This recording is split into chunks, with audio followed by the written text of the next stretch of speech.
नमस्कार दोस्तों, स्वागत है आपको हमारे YouTube channel army welfare station पे। दोस्तों इस वीडियो में हम बात करने वाले हैं भारत सरकार का प्रधानमंत्री स्कॉलरशिप योजना। वैसे तो दोस्तों प्रधानमंत्री के नाम पे बहुत सारी स्कॉलरशिप स्कीम चल रहा है, लेकिन हम आज जो बात करने वाला ख़ास तौर पे ये स्कॉलरशिप जो है भूतपूर्व सैनिकों के बच्चों के लिए होते हैं। जिन भूतपूर्व सैनिकों के बच्चे किसी भी टेक्निकल कोर्स में एडमिशन लेते हैं, जैसे MBBS हो गया, BTech हो गया, BCA हो गया, होटल मैनेजमेंट हो गया, या और भी तमाम टेक्निकल कोर्सेज़ में एडमिशन लेते हैं, उनके लिए ये स्कॉलरशिप योजना है। दोस्तों इस योजना के तहत भारत सरकार हर साल जब तक कोर्स पूरा नहीं हो जाता है, अगर लड़का है तो 30,000 रुपये और लड़की है तो 36,000 रुपये सालाना देती है स्कॉलरशिप के रूप में। तो इस वीडियो में हम यही समझने की कोशिश करेंगे इस योजना में हम आवेदन कैसे कर सकते हैं, इसका लाभ हम कैसे ले सकते हैं। तो चलिए दोस्तों, बिना किसी देरी के हम सबसे पहले कंप्यूटर स्क्रीन पे चलते हैं और इस योजना को अच्छे से समझते हैं। स्क्रीन में जैसे कि आप देख सकते हैं, सबसे पहले मैंने स्क्रीन पे डॉक्यूमेंट्स रिक्वायरमेंट जो है इस फॉर्म को फिल करने के लिए वो रखा हुआ है आपके सामने, जिसमें सबसे पहले डिस्चार्ज बुक है, जिसके बाद जिला सैनिक board I card, pension payment order जो आपका PPO होता है, पेंशनर का बैंक पासबुक, पेंशनर का आधार, छात्र का आधार, छात्र का बैंक पासबुक, छात्र हाई स्कूल अंक प्रमाण पत्र, छात्र इंटरमीडिएट अंक प्रमाण पत्र। एनेक्स 1, 2, 3 भी लगेगा। ये क्या है मैं आपको आगे बताता हूँ। दोस्तों सबसे पहले तो यहाँ पे जैसे कि आपको जो CA क्लेम करते हैं बच्चों का, उसका पैसा तो पेंशनर के अकाउंट में आता है, लेकिन यहाँ पे जो पैसा आना है प्रधानमंत्री स्कॉलरशिप योजना में, ये छात्र के अकाउंट में आना है, स्टूडेंट के अकाउंट में आएगा। तो इसीलिए आपका जब रजिस्ट्रेशन होगा तो आपका अकाउंट की ज़रूरत पड़ेगी। बाकी जब फॉर्म फिलअप होगा तो उसमें स्टूडेंट का रहेगा। चलिए अब हम चलते हैं वेबसाइट पे, जिस वेबसाइट से हमें फॉर्म फिल करना है। ये दोस्तों ksb.gov.in ये है वेबसाइट केंद्रीय सैनिक बोर्ड का। इस पे से आप योजना के बारे में इंफॉर्मेशन भी ले सकते हैं। साथ में जैसे यहाँ पे देखिए, आप जनरल इंफॉर्मेशन देख सकते हैं इसके बारे में, एलिजिबिलिटी क्या है ये देख सकते हैं, कौन कौन से कोर्सेज के लिए अप्लाई कर सकते हैं, एलिजिबल कोर्स कौन सा, ये सब तमाम चीज़ें आप इस पर देख लीजिए। मोटा मोटा मैं आपको बताऊँ तो टेक्निकल जितने कोर्सेस है, BTech, MBBS, इसके अलावा B.Pharma, तमाम कोर्सेस है, तो इसको मैं आपको नहीं दिखाता हूँ, आप इसको देख लीजिएगा अपने से।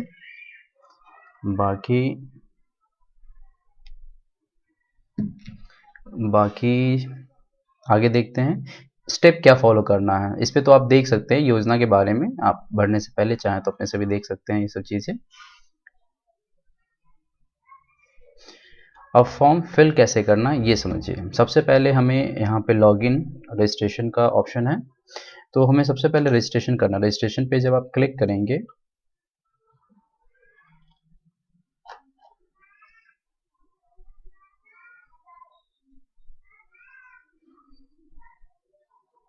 तो अभी खुल रहा है ये,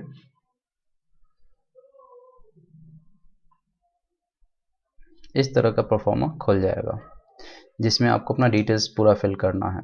ये अगर आप एक्स सर्विसमैन हैं तो यहाँ पे ये हम चूज़ करेंगे। अगर किसी की पापा मम्मी दोनों का डेथ हो जाता है तो ऑर्फन, या फिर किसी पेंशनर का डेथ हो जाता है उनकी वाइफ करती हैं तो फिर विडोज़ में। बाकी ये सब डिटेल्स आप देख के फिल कर सकते हैं अपने रिकॉर्ड के हिसाब से पूरा। इसके बाद आप जब सबमिट करेंगे, सबमिट करने के बाद आपके ईमेल पे लिंक जाएगा, उस लिंक पे क्लिक करेंगे, एक पासवर्ड रीसेट करेंगे। पासवर्ड रीसेट करने के बाद आप अपना ID बना लेंगे और उसके बाद आप लॉगिन करेंगे। लॉगिन करेंगे तो किस तरह का परफॉर्मा खुलेगा वो मैं आपको दिखा देता हूँ। ये पहले से एक लोगों का बना हुआ है, मैंने आपको ये इसलिए मैं पहले से लॉगिन करके रखा था ताकि बहुत लोगों को डाउट होता है कि क्या पैसे आते हैं नहीं आते हैं। तो यहाँ पे मैं लाइव आपको एग्जांपल दिखा देता हूँ। एक बच्चे का है ये, जिसने 3 साल का कोर्स किया है, होटल मैनेजमेंट का कोर्स किया है, और उसको तीनों साल, क्योंकि ये लड़के का प्रोफाइल है तो 30-30 हज़ार रुपये इसको 3 साल में आया है। अगर लड़की कैंडिडेट होती तो 36,000 पर ईयर आता, जैसे आप यहाँ पे देख सकते हैं। ये पर्सनल डिटेल्स आपको नहीं दिख रहा होगा क्योंकि मैंने हाइड कर रखा है। बाकी आपको जो देखने वाला चीज़ है वो आप देख सकते हैं। जैसे यहाँ पे देखिए, इनको फर्स्ट पेमेंट जो मिला है 3/9/2021 को मिला है 30,000 का, फिर 22 में मिला है, फिर दूसरा पेमेंट भी इनको 22 में ही मिल गया है, क्योंकि इन्होंने अप्लाई किया होगा। कभी कभी फंड जल्दी रिलीज हो जाता है, कभी कभी फंड आने में समय लगता है। तो यहाँ पे ये डिटेल्स आप देख सकते हैं। इसलिए मैं आपको दिखा रहा हूँ कि बहुत सारे लोगों को लगता है कि ये सब योजनाओं में अप्लाई करने से क्या फ़ायदा, फंड तो आता नहीं, पैसा तो आता नहीं। अगर आप सही प्रोसीजर फॉलो करेंगे तो पैसे ज़रूर आएंगे, इसीलिए मैं एग्जाम्पल दिखा रहा हूँ यहाँ पे। चलिए खैर, आगे मैं आपको दिखाता हूँ न्यू कैसे भरना है। मान लीजिए यहाँ पे जब आप ओपन करेंगे प्रोफाइल तो यहाँ पे न्यू एप्लीकेशन का ऑप्शन आएगा, इस पर क्लिक कर देंगे आप।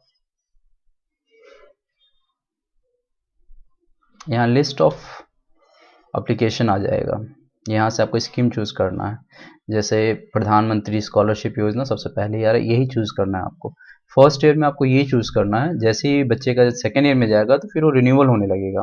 इसमें मैंने बताया ही आपको कि आपको जो है फर्स्ट ईयर में करना बहुत ज़रूरी है। अगर आपका फर्स्ट ईयर लैप्स कर गया तो फिर आप उसका बेनिफिट नहीं ले पाएंगे, दोबारा आपको मौका नहीं मिलेगा इसको रजिस्ट्रेशन करने का। तो यहाँ पे हम फ्रेश देखते हैं। यहाँ पे स्टूडेंट का फ़ोटो अपलोड करेंगे आप। बाकी यहाँ पे स्टूडेंट का पूरा डिटेल्स फिल करेंगे, स्टूडेंट का name, Aadhaar number, date of birth, marital status non married ही होगा। यहाँ पे फिर फादर का रैंक डलेगा। यहाँ पे भी बेसिक डिटेल्स सारे स्टूडेंट का मोबाइल नंबर, ईमेल आईडी, इधर पे एड्रेस जो आपके सीट रोल पे है उसके हिसाब से आप डालिएगा। यहाँ पे जो है ये देखिए, यहाँ पे कैटेगरी जनरली देखिए सबका अलग अलग कैटेगरी होता है। जनरली एक सर्विसमैन का 6 कैटेगरी होता है, बाकी आप परफॉर्मा में देख लीजिएगा अलग अलग लिखा रहता है। वॉर वीडियोज़ का अलग होता है, डिसेबल का अलग होता है, तमाम कैटेगरीज होता है। तो ये सब फिल करेंगे आप पूरा डिटेल्स।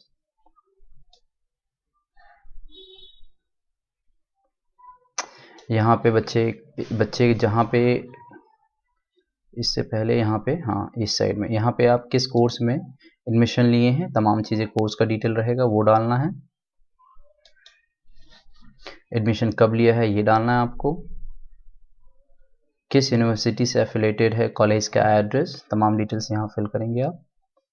इसके बाद यहाँ पे बैंक अकाउंट, स्टूडेंट का बैंक अकाउंट डिटेल्स रहेगा जिसमें आपको पैसे मंगाना। और ध्यान दीजिए दोस्तों, बैंक अकाउंट आधार से लिंक होना मस्ट है। इस चीज़ का भी आप खासा ध्यान रखिएगा कि आधार से लिंक हो तभी पैसा आएगा, नहीं तो नहीं आएगा। तो ये सारा जानकारी देने के बाद बात आता है, यहाँ से आप सेव कर लीजिए। उसके बाद आता है कि डॉक्यूमेंट्स अपलोड करना। पहले ही जो मैंने आपको बताया था कि जो डॉक्यूमेंट्स वो सब आपको रेडी कर लेना है फॉर्म भरने से पहले, ताकि जब फॉर्म आप फिल करें तो आपको कोई प्रॉब्लम ना आए। पूरा डॉक्यूमेंट अगर रेडी रहेगा तो कोई प्रॉब्लम नहीं आएगा। तो यहाँ पे सबसे पहले है एनेक्सर 1। एनेक्सर 1 क्या जो है वो आपको जिला सैनिक बोर्ड से बनवाना पड़ता है। ये हो परफॉर्मा एनेक्सर 1 का। इसमें आपका सारा डिटेल्स रहेगा, सर्विस डिटेल्स रहेगा, नाम रहेगा, रैंक रहेगा, सर्विस नंबर रहेगा, पीपी नंबर रहेगा। इसके अलावा जो आपके डिपेंडेंट हैं जिनके लिए आप अप्लाई कर रहे हैं उसका नाम, date of birth, gender, married unmarried, अगर रिटायरमेंट से पहले है वो भी मेंशन करना है, रिटायरमेंट के बाद है वो भी मेंशन करना है। यहाँ पे कैटेगरी, जो कैटेगरी की बात आ रही थी ना, ये देखिए नॉर्मल ईएस एक्स सर्विसमैन अगर कोई है तो उसका 6 रहता है एक्स सर्विसमैन का। Ward of ESM, ward oblique widows, यहाँ पे विडोज इसलिए मेंशन है जैसे कि किसी की विडो भी अगर पढ़ाई कर रही तो उनको भी मिलता है बेनिफिट, उसके लिए विडो लिखा है। हालांकि जनरली लोग बच्चों के लिए ही करते हैं। और ये डिसेबिलिटी, गैलेंट्री अवार्ड, ये सब तमाम अलग अलग कैटेगरी है। जो सर्विस के दौरान जिनकी डेथ हो जाती है उन सब के लिए भी अलग अलग कैटेगरी है। तो ये आप देख लीजिएगा आप किस में फिट है, उस ऑप्शन को आप टिक करिएगा। यहाँ पे फिर जिला सैनिक बोर्ड अपना स्टैंप लगाता है, यहाँ पे सिग्नेचर करता है, यहाँ डेट और प्लेस लिख देगा। तो इस फाइल को आपको अपलोड करना है यहाँ पे। फिर उसके बाद सेकंड जो एनेक्सर बनता है ये कॉलेज से बनता है। बच्चा जहाँ पढ़ाई कर रहा है वहाँ से एनेक्सर 2 बनेगा। इसका परफॉर्मा ये है। ये हर साल वेबसाइट पे नया अपडेट होता है फाइनेंशियल ईयर का। जैसे अभी देखिए 22-23-24 का है, नेक्स्ट ईयर जब आप करेंगे तो 24-25 हो जाएगा। ये एडमिशन का फाइनेंशियल ईयर होता है कि बच्चे ने कब एडमिशन लिया है। तो ये कॉलेज को इस पे साइन करना है। इसमें कॉलेज का पूरा डिटेल्स बच्चे का पूरा डिटेल्स रहेगा, साथ ही कोर्स का डिटेल रहेगा। इसके अलावा कितने साल का कोर्स है ये रहेगा, एडमिशन कब लिया है, एडमिशन के बाद कोर्स स्टार्ट कब हुआ है और ये कोर्स कंप्लीट कब होगा, यही तमाम डिटेल्स रहता है। और यहाँ पे आपका कॉलेज का स्टैम्प रहेगा, सिग्नेचर ऑफ जो भी अथॉरिटी है, रजिस्ट्रार भी कर सकता है, प्रिंसिपल, डीन, जो भी है, हर कॉलेज में अलग अलग होता है। तो यहाँ पे दिया हुआ है किसको करना है। और ये भी इसमें डिक्लेरेशन होता है कि कहीं कोई इनको और तो नहीं मिल रहा है, ये भी बताना होता है, क्योंकि कहीं और कॉलेज में मिल रहा है कोई स्कॉलरशिप राशि तो फिर ये आपको नहीं मिलेगा। यहाँ पे मेंशन है ना, whether student getting any other scholarship, stipend, assistant college, ये तो वो यहाँ मेंशन करना है, और कहाँ से मिल रहा है ये भी मेंशन करना है। तो ये हो गया सेकेंड। थर्ड होता है एनेक्सर 3। एनेक्सर 3 बैंक बना के देता है बच्चे स्टूडेंट के अकाउंट का। ये बस यही होता है कि इनका केवाईसी कंप्लीट है, साथ में केवाईसी के साथ ही साथ आधार नंबर अकाउंट में लिंक है, इसके लिए ये होता है। तो इसको आप बैंक से बनवाएंगे, बैंक मैनेजर इस पे साइन करेगा, साथ में स्टूडेंट एक सर्विसमैन का भी सिग्नेचर, स्टूडेंट का भी सिग्नेचर होता है।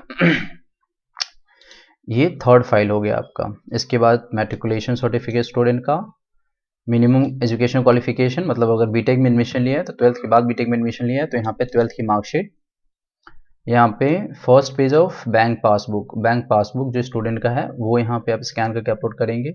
यहाँ पे आप ऑटो ऑर्डर लगा सकते हैं या पीपीओ लगा सकते हैं इस वाले उसमें।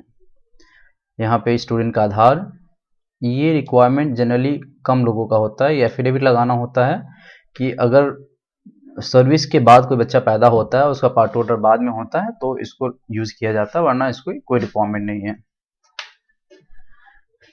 इसकी भी कोई रिक्वायरमेंट नहीं है, बस यहाँ तक इम्पोर्टेंट है। इसके बाद आप सेव एंड फॉरवर्ड कर देंगे तो आपका दिखाएगा कि फॉर्म आपने सबमिट कर दिया है। फिर आपको प्रिंट लेना है और हार्ड कॉपी को जाके जिला सैनिक बोर्ड में जमा कर देना है। ये सिर्फ फर्स्ट ईयर के लिए किया जाता है, फर्स्ट ईयर के लिए। सेकेंड ईयर से क्या होगा कि आपको एक सीक्वेंस नंबर मिल जाएगा और उसी से आपको रिन्यू करना है और जिला सैनिक बोर्ड में जमा नहीं करना पड़ेगा। उसके बाद से बस डॉक्यूमेंट जो है आपको अपलोड करना पड़ेगा, उधर से आपको ऑब्जर्वेशन अगर है तो आएगा, अगर सब कुछ डॉक्यूमेंट आपका सही होगा तो रिकमेंड होता चला जाएगा और आपको जितने साल आपका कोर्स है उतने साल आपको पैसा मिलता रहेगा। दोस्तों आपने देखा हम आवेदन कैसे कर सकते हैं, कितना आसान है। अगर हमारे पास पूरी जानकारी है और जो मैंने डॉक्यूमेंट बताया वो सब हमारे पास है तो हम बहुत आसानी से इसका आवेदन कर सकते हैं ऑनलाइन। अब दोस्तों ध्यान देने वाली बात ये है, हम अब समझेंगे किन किन चीज़ों का हमें ध्यान देना है आवेदन करते समय और आवेदन करने के बाद, ताकि हमारा आवेदन निरस्त ना हो और 100% आपको स्कॉलरशिप अमाउंट मिले। तो दोस्तों सबसे पहले हम समझते हैं जो मैंने आपको बताया डॉक्यूमेंट में हमारा कोई कमी नहीं होना चाहिए। जितना भी हमने डॉक्यूमेंट बताया उस डॉक्यूमेंट को पहले आप रेडी कर लीजिए। जैसे कि एनेक्सर के बारे में मैंने बताया, 3 एक्स्ट्रा एनेक्सर तो उसमें लगता है, वो आप उसी फॉर्मेट पे बनवाएं जो फॉर्मेट वेबसाइट पे अवेलेबल होता है। हर साल के लिए वो ईयर चेंज रहता है और वेबसाइट पे से आप इजीली डाउनलोड कर सकते हैं। इस साल का तो मैं आपको प्रोवाइड कर दूंगा, अगले साल से अगर कोई भरना चाहता है तो वो वेबसाइट से ले सकता है उसको। और उसी फॉर्मेट पे आप जो है कॉलेज से, जो सेकंड है वो कॉलेज से बनवाएं, जो फर्स्ट है वो जिला सैनिक बोर्ड से बनवाएं और जो तीसरा है वो बैंक से बनवाएं।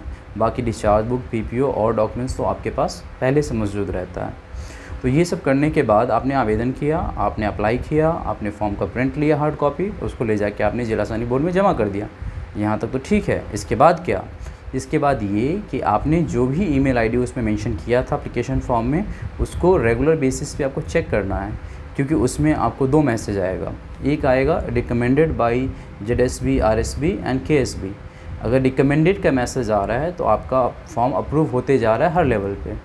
मान लीजिए कभी कभी क्या होता है, आपसे आवेदन में कुछ ना कुछ मिस्टेक हो गया, तो दोस्तों ये फॉर्म डायरेक्ट रिजेक्ट कभी नहीं होता, हमेशा उसमें ऑब्जर्वेशन लगता है और उस ऑब्जर्वेशन को ठीक करने के लिए आपको 30 दिन का समय दिया जाता है। अगर आपने 30 दिन में उस गलती को सुधार करके दोबारा फॉरवर्ड कर देते हैं तो आपका फॉर्म निरस्त नहीं होता है और वो फिर कंटिन्यू आगे बढ़ता चला जाता है। तो इस चीज़ का आपका खासा ध्यान देना है कि फॉर्म भरने के बाद अपना ईमेल कम से कम 10-15 दिन पे तो एक बार चेक कर ही लीजिए और देखिए, अगर रिकमेंडेड है तो बहुत अच्छी बात है, और कोई ऑब्जर्वेशन है तो फिर उसको सुधार करके दोबारा फॉरवर्ड करिए। अगर फर्स्ट ईयर में आपने कर लिया है सब कुछ सही से, तो second year, third year, fourth year, fifth year में बहुत ज़्यादा कुछ करने की ज़रूरत नहीं होती है। बस आपको एक सीक्वेंस नंबर मिल जाएगा, रिन्यू करेंगे। जो फर्स्ट, जैसे सेकंड ईयर में अप्लाई कर रहे हैं तो फर्स्ट ईयर का मार्कशीट लगता है, सेकंड ईयर का कर रहे हैं तो थर्ड ईयर का करेंगे तो सेकंड ईयर का। इस तरह से मार्कशीट लगता है कि बच्चे का पास होना बहुत ज़रूरी है। और ये सब कुछ अगर ठीक चलता रहा तो आपको हर साल जो है गवर्नमेंट जो स्कॉलरशिप अमाउंट देते हैं उसको आप लेके लाभ उठा सकते हैं। बाकी इसी तरह का और भी चाहते हैं मैं वीडियो बनाता रहूं तो चैनल को सब्सक्राइब करना ना भूलें, साथ में बेल आइकन भी दबाएं और इस वीडियो को जितना हो सके आप शेयर करें ताकि जितने हमारे भूतपूर्व भाई हैं वो सब इन सब का बेनिफिट ले सकें। जय हिंद दोस्तों।